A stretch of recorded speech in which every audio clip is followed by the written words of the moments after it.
اعوذ باللہ من الشیطان الرجیم بسم اللہ الرحمن الرحیم فلولا پس لولا کیوں نہ ہوا ایسا کانت تھی قریۃن کوئی بستی آمنت ایمان لاتی فنفعہا نفع دیتا ہا اسے ایمانہا اس کا ایمان. پس کیوں ایسا نہ ہوا کہ کوئی بستی ایمان لاتی تو نفع دیتا اسے اس کا ایمان. اللہ مگر قوم یونس سوائے یونس علیہ السلام کی قوم کے، یعنی کہ سب لوگوں نے جتنے بھی انبیاء رسل آئے سب کو انہوں نے جھٹلایا. حضرت یونس علیہ السلام کو بھی جہاں اللہ تعالیٰ نے حضرت یونس علیہ السلام کو بھیجا تھا وہاں کے لوگوں نے پہلے تو انکار کیا. جب انہوں نے دیکھا کہ حضرت یونس علیہ السلام اس بستی کو چھوڑ کر چلے گئے ہیں اور بتا گئے ہیں کہ 3 دن بعد یہ عذاب آئے گا، جب انہوں نے عذاب دیکھا تو وہ روئے گڑ گڑائے، اللہ تعالیٰ سے معافی مانگی. تو سوائے حضرت یونس کے سب کے عذاب، حضرت یونس علیہ السلام کی جو جہاں تھا اس بستی پہ عذاب نہیں آیا، وہ ٹل گیا. یہی بتایا جا رہا ہے کہ پس کیوں ایسا نہ ہوا کہ کوئی بستی ایمان لاتی تو نفع دیتا اسے اس کا ایمان. کسی سے ایسا نہ ہوا سوائے قوم یونس کے. لما جب آمنو جب وہ ایمان لائے، کشفنا تو ہم نے دور کر دیا انہم ان سے عذاب خزی رسوائی والا عذاب، فی حیات دنیا حیات زندگی دنیا کی زندگی میں. جب وہ ایمان لے آئے تو ہم نے دور کر دیا ان سے رسوائی کا عذاب دنیاوی زندگی میں. وَمَتَّعْنَاهُمْ اور ہم نے مال و متاع دیا، یعنی کہ لطف اندوز ہونے دیا الہین ایک مدت تک. والو اگر شاہ اور اگر چاہتا ربو کا آپ کا رب، لا آمنا لا ضرور آمنا ایمان لے آتے، من جو بھی فی الارض زمین میں لوگ تھے، کلہم تمام وہ جميعاً سب کے سب. اور اگر چاہتا ہے آپ کا رب تو ایمان لے آتے جتنے لوگ زمین میں ہیں سب کے سب. افا انتا کیا آپ تکریہ الناس تکریہ کراہت سے نکلا مجبور کرنا چاہتے الناس لوگوں کو، حتیٰ یہاں تک کہ یکونوا وہ ہو جائیں مؤمنین وہ مومن بن جائیں. مجبور کرنا چاہتے ہیں لوگوں کو یہاں تک کہ وہ مومن بن جائیں. وما اور نہیں کانا ہے لنفس اور کوئی بھی ایسا شخص نہیں ہے، نفس یعنی کہ آدمی یا انسان نہیں ہے، ان کے تؤمنا کہ وہ ایمان لا سکے، اللہ مگر باذن اللہ سوائے اللہ کے حکم کے. اور کوئی بھی ایسا شخص نہیں کہ وہ ایمان لا سکے بغیر حکم الہی کے. وَيَجْعَلُوا الرِّجْسَ اور یجعلوا ڈالتا ہے بناتا ہے رجس آلودگی. اور سنتے الہی یہ ہے کہ وہ ڈالتا ہے گمراہی کی آلودگی رجس ناپاکی علی الذین ان لوگوں پر لا یعقلون جو عقل نہیں رکھتے جو سمجھتے ہی نہیں. قل انظروا قل فرمائیے انظروا نظرہ دیکھیں غور کریں، ماذا کیا کیا ہے عجائبات فی السماوات آسمانوں میں والارض اور زمین میں. فرمائی غور سے دیکھو کیا کیا عجائبات ہیں آسمانوں اور زمین میں. وما تغنی الآیات وما اور نہیں تغنی غنی کرتی یا فائدہ دیتا آیاتن جو آیتوں سے، والنذر اور ڈرانے والے، نظرہ ڈرانے والے، اور فائدہ نہیں پہنچاتی آیتیں اور ڈرانے والے ان قوم ایسی قوم کو لا یؤمنون جو ایمان نہیں لاتے.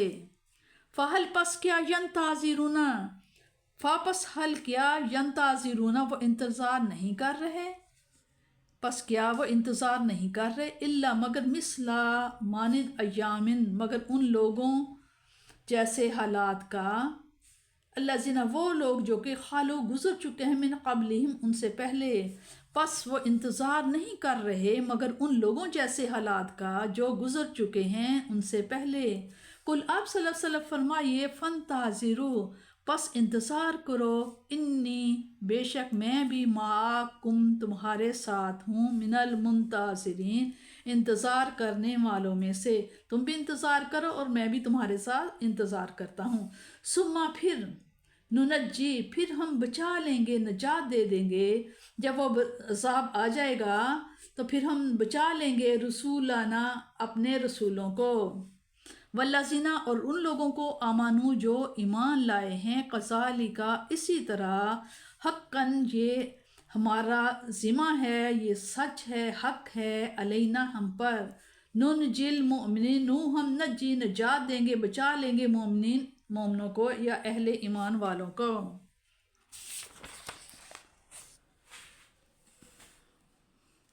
بعض علماء کا خیال یہ ہے کہ عذاب ان پر آیا لیکن ان کی گریہ زاری اور نالہ بقا کی وجہ سے ٹال دیا گیا۔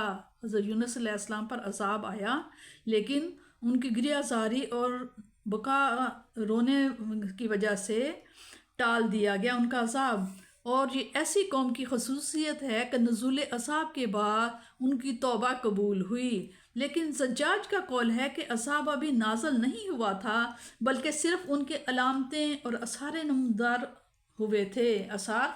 ہوئے تھے کہ انہوں نے صدقے دل سے توبہ کر لی، یا یہ کہ عذاب نے ابھی ان کو اپنے نرغہ میں نہیں لے لیا تھا جس طرح فرعون کو موجوں نے گھیر لیا تھا، بلکہ جب انہوں نے دور سے کالے بادل منڈلاتے ہوئے دیکھے تو سجدوں میں گر پڑے اور رو رو کر معافی مانگنے لگے۔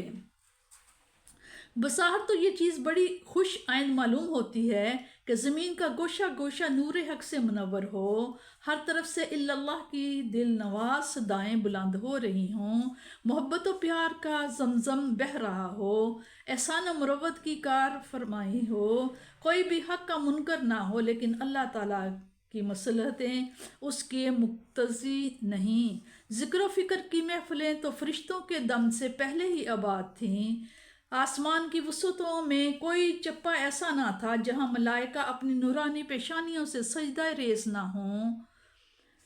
محفل کائنات اداس تھی، کسی خلیل نے آتش کدہ نمرود میں ابھی چھلانگ نہیں لگائی تھی، حسن و شاداب کی ساری انگیختوں اور اشتعال انگیزیوں اور طبعی تقاضوں کو کسی یوسف نے ابھی پائے حقارت سے ٹھکرایا نہیں تھا، ید بیضا نے عصائے کلیمی کو جنبش دے کر کسی فرعون کا غرور خاک میں ملایا نہیں تھا، ابھی تک عہد و حنین کے سنگریزے عشاق وفا کے خون ناب سے رنگین نہیں ہوئے تھے، اور سچ تو یہ ہے کہ بزم ہستی ان مناظر کے بغیر ناتمام معلوم ہو رہی تھی۔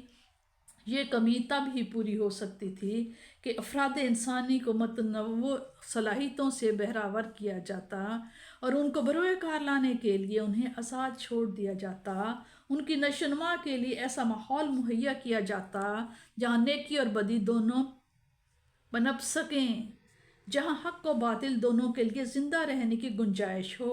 اس لیے خالق کائنات نے انسان کو پیدا کیا، اس میں طرح طرح کی صلاحیتیں رکھیں، اسے ہدایات اور گمراہی کی راہوں سے آگاہ کیا، اور پھر اسے عمل کی آزادی مرحمت فرمائی اور انہیں بتا دیا کہ یہ دارالعمل ہے، جو بوگے وہی کاٹو گے۔ اے محبوب صلی اللہ علیہ وسلم، اگر تیرا رب چاہتا تو سب کو مومن بنا دیتا، لیکن اس کی حکمت کا تقاضا یہ ہے کہ راہ حق اختیار کرنے پر کسی کو مجبور نہ کیا جائے۔ رب تو وہ ساری کائنات کا ہے، لیکن ربوبیت کا جو خصوصی تعلق اے یتیم مکہ تیری ذات سے ہے وہ کسی سے نہیں، نہ عرش سے نہ کرسی سے۔ علم یجد کا یتیمم فآوا کا شرف صرف تیری ذات کو ہی حاصل ہے۔ ہر جگہ انہیں ہدایت کے چراغ جگمگاتے ہوئے دکھائی دیں گے، لیکن اگر وہ آنکھیں بند رکھنے پر ہی مصر ہوں تو ان کی قسمت عین دوپہر کے وقت وہ اندھوں کی طرح گپ اندھیروں میں گھرے ہوئے ہیں۔ ان آیات اور شواہد سے فقط وہی لوگ مستفید ہو سکتے ہیں جن کے دلوں میں طلب حق کا جذبہ ہو، لیکن جو حق کو حق سمجھتے ہوئے اس سے روگردانی کیے ہوئے ہوں اور واضح دلائل کے باوجود ایمان لانے کے لیے تیار نہ ہوں، ان کے لیے نہ کوئی معجزہ مفید ہو سکتا ہے اور نہ کوئی ڈرانے والا ان کو ہلاکت کے گھڑے میں گرنے سے باز رکھ سکتا ہے۔